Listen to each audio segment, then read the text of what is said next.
est épuisé, Monsieur le ministre, vous avez la parole.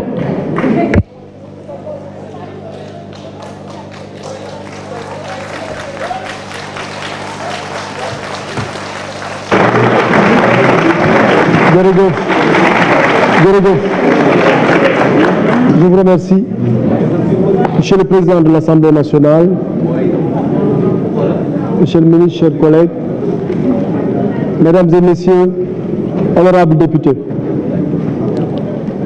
Mon premier mot va être un mot de remerciement à l'endroit de la Commission des lois, dont j'ai entendu tout à l'heure le rapport.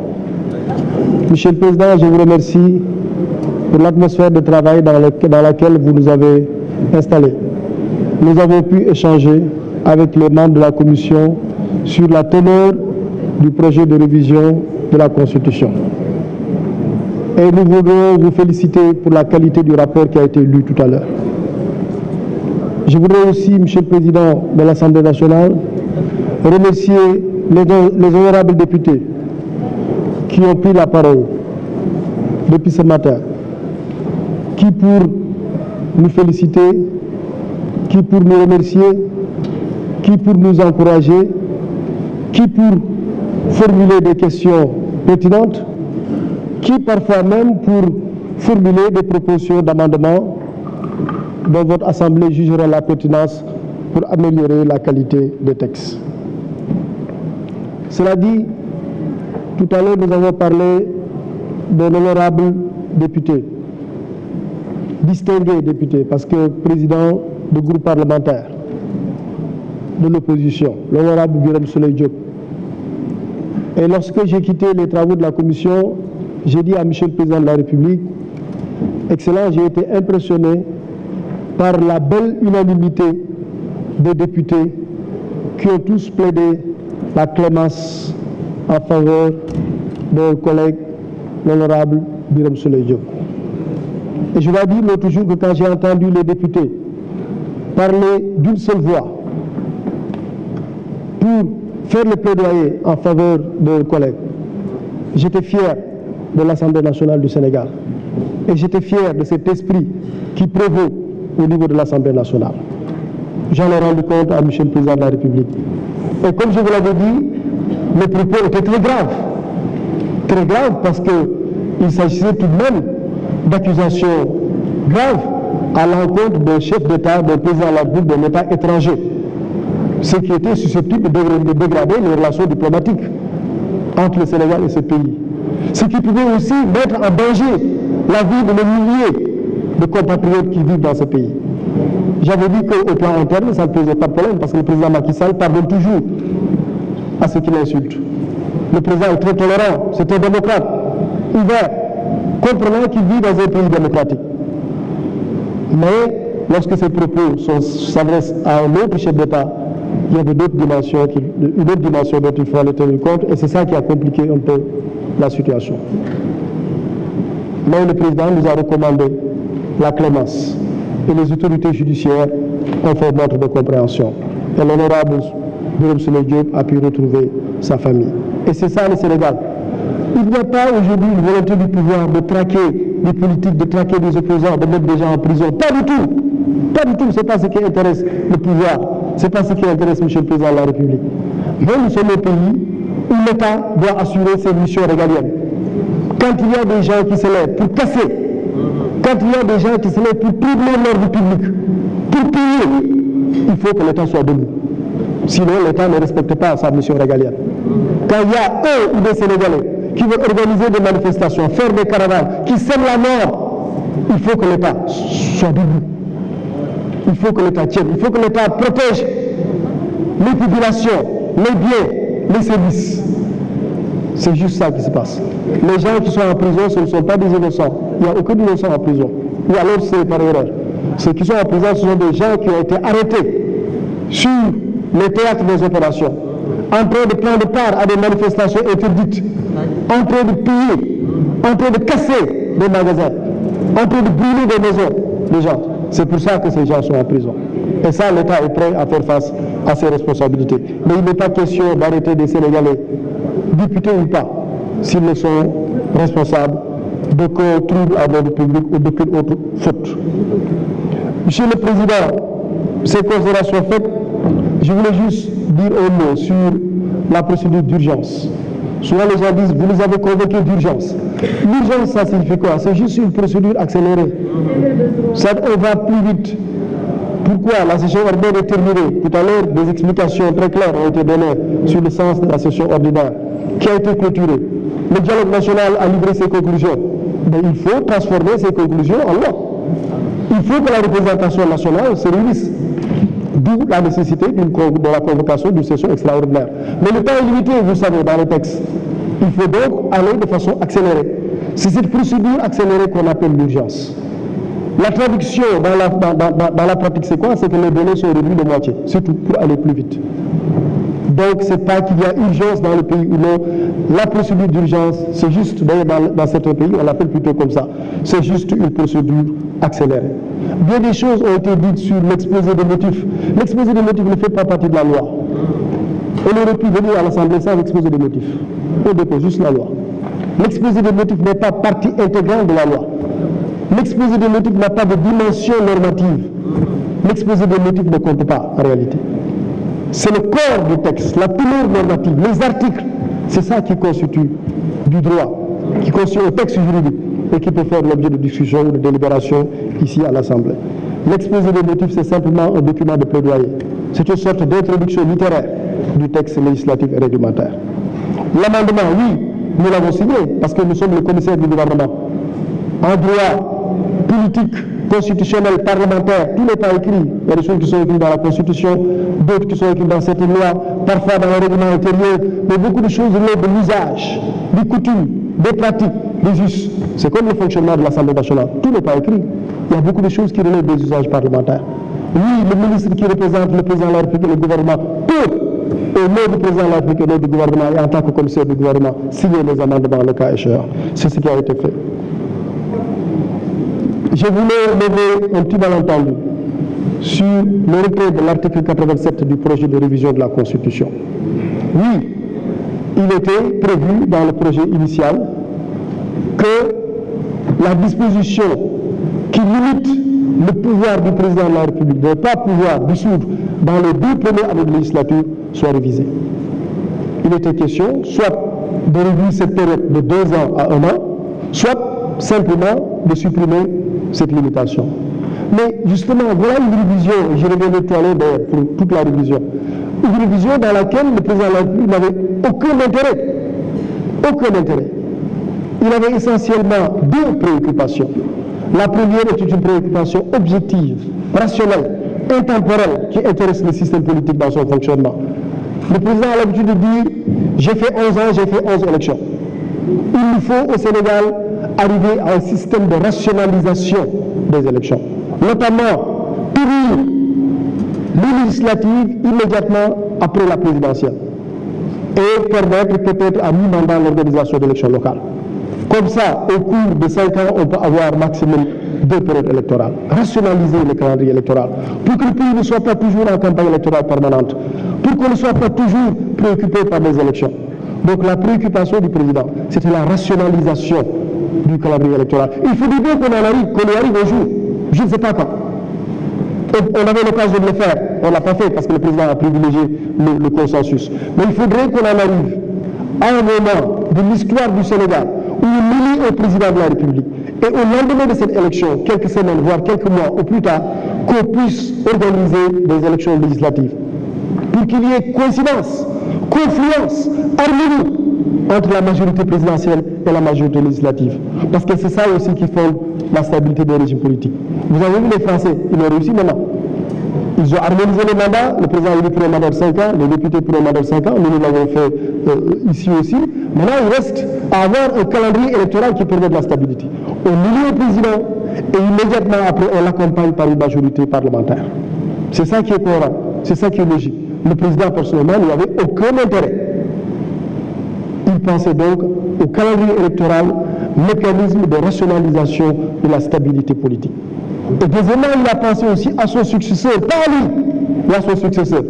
En se disant, j'ai gouverné le Sénégal pendant 12 ans, et je sais que pour gouverner à l'aise, pour pouvoir traduire les politiques publiques en loi, travailler sans retard et aussi redouter que chaque rendez-vous avec l'Assemblée se transforme en pugilat ou en moment de confrontation. Il faudrait que le président de la République, pour gouverner à l'aise, dispose d'une majorité parlementaire. Je voudrais faire en sorte que nos successeurs, qui qu'ils soient, puissent avoir une majorité parlementaire stable pour gouverner. Voilà une réforme sans profit d'intérêt, sans intérêt personnel. Le président l'avait fait de façon désintéressée. Voilà pourquoi, lorsqu'il s'est rendu compte qu'il y avait quelques sons de cloche différents, lorsqu'il s'est rendu compte qu'il y avait quelques incompréhensions au niveau de ce projet de révision, il a dû tout simplement retirer du projet de révision l'article 87 de la Constitution. Et on l'a retiré, et aujourd'hui on a gardé le statu quo. Mais je rappelle juste qu'aujourd'hui, dans beaucoup de pays, le président de la République peut dissoudre à tout moment l'Assemblée nationale. Attention, j'ai entendu dire, même si on le fait, le président aura un droit de vie et de mort sur l'Assemblée. Pas du tout. Si le président de la République dissout une Assemblée nationale, si le peuple ne veut pas changer de majorité, le peuple ne changera pas de majorité. Et si le peuple ne change pas de majorité, c'est le président lui-même qui est désavoué. Il y a un risque pour lui. C'est pour ça d'ailleurs que dans l'histoire du Sénégal, en 1967, quand on a introduit pour la première fois la dissolution dans le système constitutionnel, il était prévu que la dissolution ne pouvait intervenir qu'au bout de 3 ans. Mais que lorsque la dissolution intervenait, le président de la République lui-même démissionnait. On va organiser simultanément l'élection présidentielle et les élections législatives. Simultanément. Cela n'a jamais été mis en œuvre. C'est plus tard qu'on a mis dans la Constitution que le président peut dissoudre, mais il ne peut dissoudre dans l'année qui suit. On l'avait limité à 1 an. Et plus tard, en 2001, lorsqu'on faisait la nouvelle Constitution, on a limité ce pouvoir de dissolution aux 2 premières années de législature. Donc la dissolution, c'est pas pour mettre fin ou pour abréger forcément le mandat de l'Assemblée nationale. Non, c'est lorsqu'il y a des moments de blocage, lorsqu'il y a incompréhension, lorsqu'il y a un certain blocage dans le fonctionnement des institutions, qu'il puisse y avoir un instrument de régulation, notamment la dissolution, en renvoyant la parole au peuple. Parce que vous êtes la représentation du peuple. L'Assemblée nationale est l'instance par excellence de représentation du peuple. Et quand il y a blocage, on doit retourner au peuple. Mais le président n'était pas du tout animé par l'idée d'avoir un droit de vie et de mort sur les députés. Pas du tout. Troisième et avant-dernière considération, Monsieur le Président de l'Assemblée nationale, honorable député, en écoutant certains députés, parfois j'avais l'impression qu'ils n'avaient pas bien compris le sujet. Et que, ou alors ils ont volontairement fait l'option de faire au sujet. Aujourd'hui, de quoi on discute? C'est l'article 29 de la Constitution. L'article 87 ne fait plus partie du champ de la révision. C'est l'article 29 de la Constitution. Et on discute quel aspect de l'article 29 de la Constitution?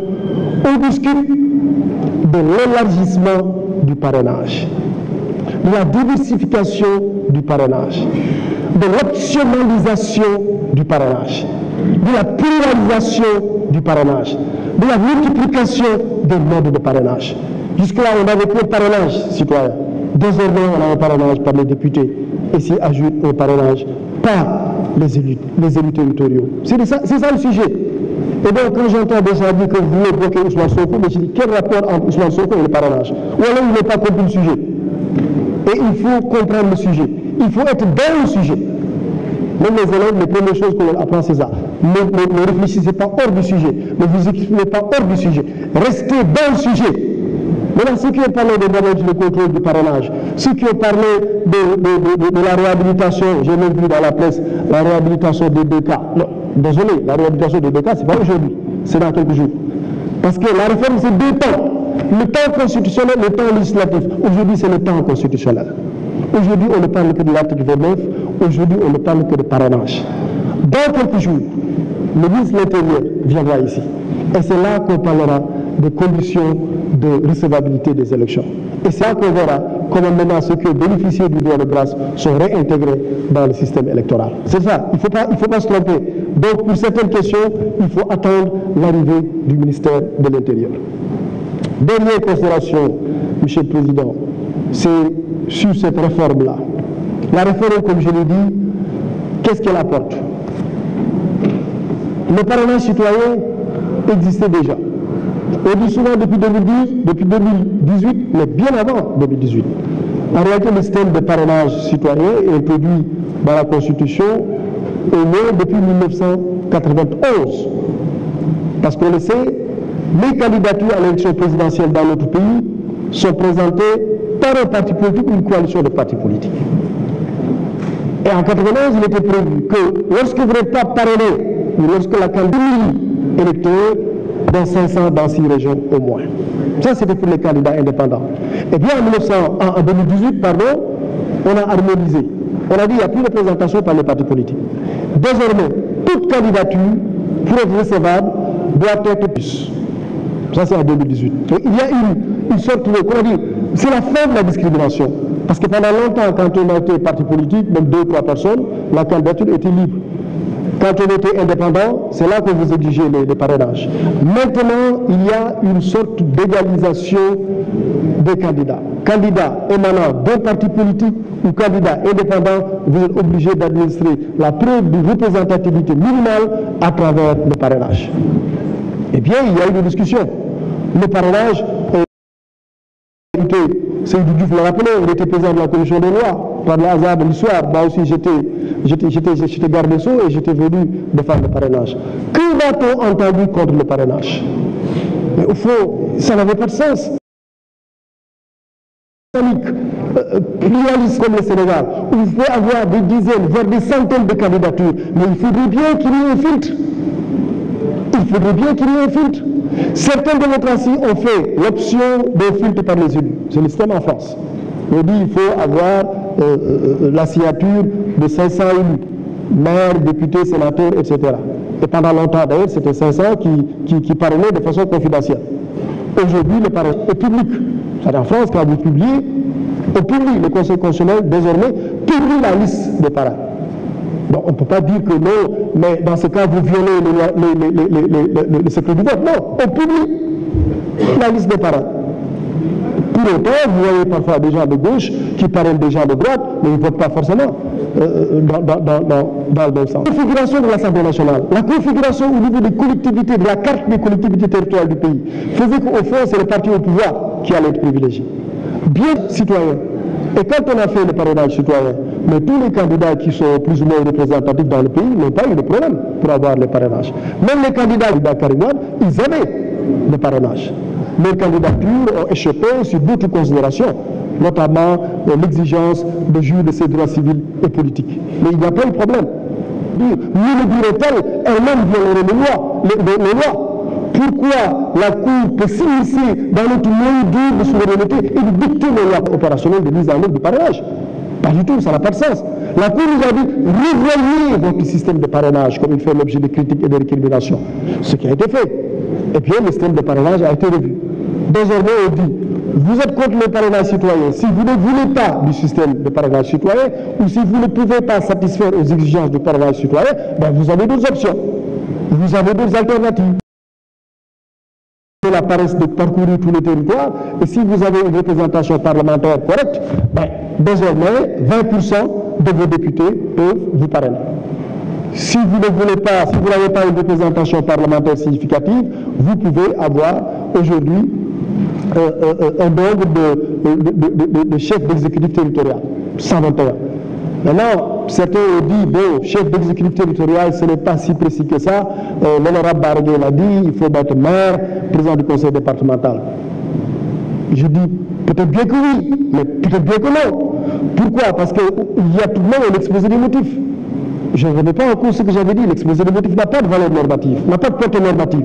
Mais l'exposé des motifs a une valeur explicative. L'exposé des motifs, ça permet aussi de donner des informations sur les contextes d'adoption de la loi. Quand on doit interpréter un texte, on peut recourir aux travaux préparatoires.